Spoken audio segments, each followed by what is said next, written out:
ایک مرتبہ ام المومنین امی جان عائشہ صدیقہ رضی اللہ تعالی عنہا کی بارگاہ میں آپ کی بھتیجی جناب حفصہ بنت عبد الرحمن حاضر ہوئی. اس نے پتلا دوپٹہ پہن رکھا تھا. جناب حفصہ بنت عبد الرحمن نے جو سیدہ عائشہ صدیقہ سلام اللہ علیہا کی بھتیجی ہے, انہوں نے پتلا دوپٹہ پہن کر سیدہ عائشہ صدیقہ کی بارگاہ میں حاضری دی. ماں عائشہ نے جیسے اس لڑکی کو پتلے دوپٹے میں دیکھا, اس کا پتلا دوپٹہ چھین لیا اور اس پتلے دوپٹے کو پھاڑ کر اس میں آگ لگا دی اور فرمایا کہ تو پتلا دوپٹہ پہنتی ہے, پتلا دوپٹہ پہننے کی اجازت نہیں. اور اس کے بعد اپنا موٹا دوپٹہ اس لڑکی کو اڑا کر کے فرماتی ہے, اللہ کے رسول صلی اللہ علیہ وسلم نے فرمایا کہ جو عورتیں اتنا پتلا دوپٹہ پہنے کہ اس سے بالوں کی سیاہی نظر آئے, ایسی عورتوں پر اللہ نے جنت کی خوشبو بھی حرام کر دی ہے. اس عورت پر اللہ کے فرشتوں کی اور اللہ کی لعنت برستی رہتی ہے. اس حالت میں کہ جب وہ عورت پتلا دوپٹہ پہنتی ہے اور اس سے بالوں کی سیاہی نظر آتی ہے, میں تم سے پوچھنا چاہتا ہوں, اگر دوپٹہ اتنا پتلا ہو جائے کہ بالوں کی سیاہی نظر آئے تو اللہ کی لعنت برسے, فرشتوں کی لعنت برسے اور اس پر جنت کی خوشبو حرام ہو جائے, تو وہ عورتیں جو باریک اور پتلے لباس پہن لے, مردوں کی طرح لباس پہن لے, آقا کریم صلی اللہ علیہ وسلم کی کنیزوں ام المومنین امی جان عائشہ صدیقہ رضی اللہ تعالی عنہا فرماتی ہیں کہ جو عورتیں مردوں سے مشابہت کرتی ہے, ایسی عورتوں پر میرے آقا نے لعنت فرمائی ہے. اور لعنت کا مطلب یہ ہے کہ جس پر لعنت پڑ گئی آقا کی, وہ ہمیشہ کے لیے اللہ کی رحمت سے دور کر دیا گیا. اللہ اکبر. تم جنس پہن کر کے نکل رہی ہو, جنس پہننے کی اجازت تو بالکل, جو تنگ اور چست جنس ہے اس کی اجازت تو علماء نے مردوں کو بھی نہیں دی ہے. بالکل جلد سے ٹچ جو پینٹ پہنی جاتی ہے اس کی اجازت تو مردوں کو بھی نہیں. تم پہن کر گھر سے نکل رہی ہو, علماء منع کرے تو یہ بات کہی جاتی ہے ان مولویوں کو کیا سمجھتا ہے, ان مولویوں کو کیا ہے, یہ تو دقیانوسی فکر والے لوگ ہیں معاذ اللہ, یہ تو پرانے دور کے لوگ ہیں معاذ اللہ. سن لو, اگر تمہیں دنیا میں ترقی کرنا ہے یا آخرت میں, تو اس ننگی اور اوریاں دنیا کے ساتھ نہ چلنا.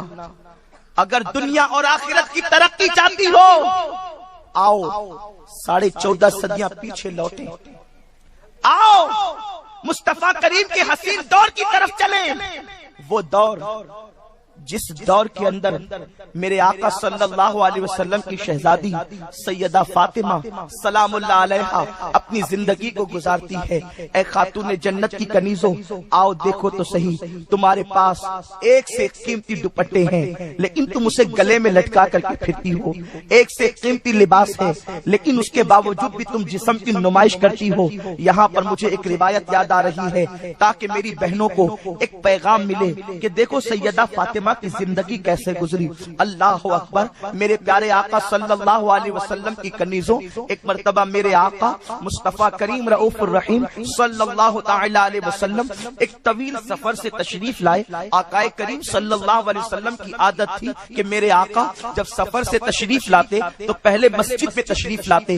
آقا کریم صلی اللہ علیہ وسلم جب مسجد میں آئے تو کسی صحابی نے اطلاع دی, یا رسول اللہ صلی اللہ تعالی علیہ وسلم, آپ کی مقدس شہزادی سیدہ فاطمہ سلام اللہ علیہا بہت زیادہ بیمار ہیں, ان کی طبیعت بہت علیل ہے. آقا کریم صلی اللہ علیہ وسلم اپنی بیٹی سیدہ فاطمہ سے بڑی محبت کرتے تھے. آقا کریم کی 4 بیٹیاں ہیں لیکن چاروں کے اندر سب سے زیادہ میرے سرکار سیدہ فاطمہ حسنین کی والدہ سے محبت کرتے تھے. آقا نے جب سنا میری بیٹی فاطمہ بیمار ہے, علیل ہے, تو میرے سرکار صلی اللہ علیہ وسلم فوراً اپنے ایک صحابی کو لیتے ہیں اور اس کے بعد سیدہ کے گھر جاتے ہیں. دروازے پہ دستک دی. آقا کریم صلی اللہ علیہ وسلم سے پوچھا گیا کون ہے, سرکار نے اپنا نام بتایا. اندر سے آواز آئی, آپ تنہا ہیں یا آپ کے ساتھ کوئی اور بھی ہے؟ میرے آقا نے فرمایا میرے صحابی میرے ساتھ ہے. اندر سے آواز آئی, ابا جان آپ کو اندر آنے کی اجازت ہے لیکن آپ کے صحابی کو اندر آنے کی اجازت نہیں. میرے سرکار اندر تشریف لے گئے تو کیا دیکھا,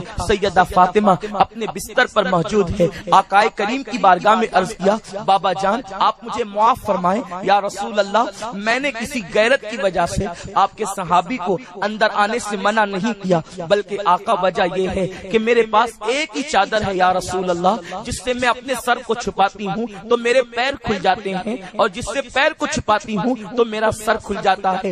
آپ میرے بابا ہیں، اگر آپ کے سامنے پیر کھل جائیں تو کوئی بات نہیں، آپ کے صحابی کے سامنے میں اپنے پیروں کو کیسے کھول سکتی ہوں؟ آقا کریم صلی اللہ علیہ وسلم اپنی بیٹی سے کہتے ہیں، پیشانی پر ہاتھ رکھ کر بیٹی کیسی ہو؟ سیدہ نے عرض کیا جو اب تک کے صبر و رضا کا پیکر بنی ہوئی تھی، اپنے بابا کا ہاتھ جب اپنے سر پر دیکھا اور آقا نے خود پوچھا بیٹی کیسی ہو تو صبر کا پیمانہ لبریز ہو گیا، آنکھ سے آنسو چھلک پڑے اور عرض کرتی ہے بابا جان بڑی تکلیف ہے یا رسول اللہ، جب مدینے کی عورتیں بیمار پڑتی ہیں تو ان کو غذائیں بھی ملتی ہیں اور دوائیں بھی ملتی ہیں، لیکن آپ کی بیٹی فاطمہ کا حال یہ ہے بابا کہ میں 3 دن سے بیمار ہوں یا رسول اللہ، اللہ اکبر، میرے گھر میں 3 دن سے چولہا نہیں جلا، دوا ملنا تو دور کی بات ہے آقا، میرے پیٹ میں 3 دن سے اناج تک موجود نہیں، میرے گھر میں ایک لقمے تک کی گنجائش نہیں۔ میرے سرکار نے اپنی بیٹی کی یہ رودات سنی تو فرمایا بیٹی صبر کرو، کیا تم اس بات پر خوش نہیں ہو کہ دنیا کے تاجداروں کے لیے، قیصر و کسریٰ کے تاجداروں کے لیے دنیا کی نعمت ہے اور محمد اور آل محمد کے لیے جنت کی نعمت ہے؟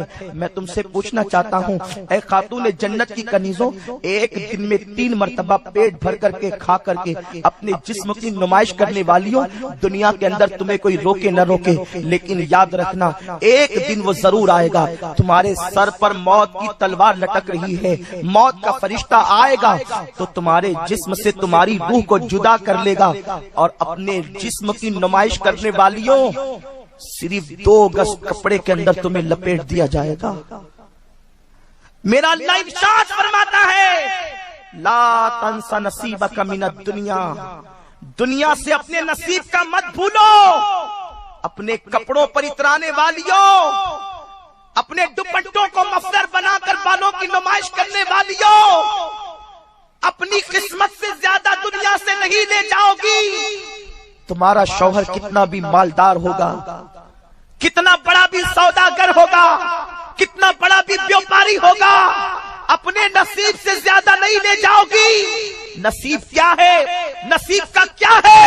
مفسرین فرماتے ہیں تم اپنے نصیب کا صرف کفن دنیا سے لے جاؤ گے، نہ زیور، نہ مال، نہ منال، اور وہ بھی کون سا کفن؟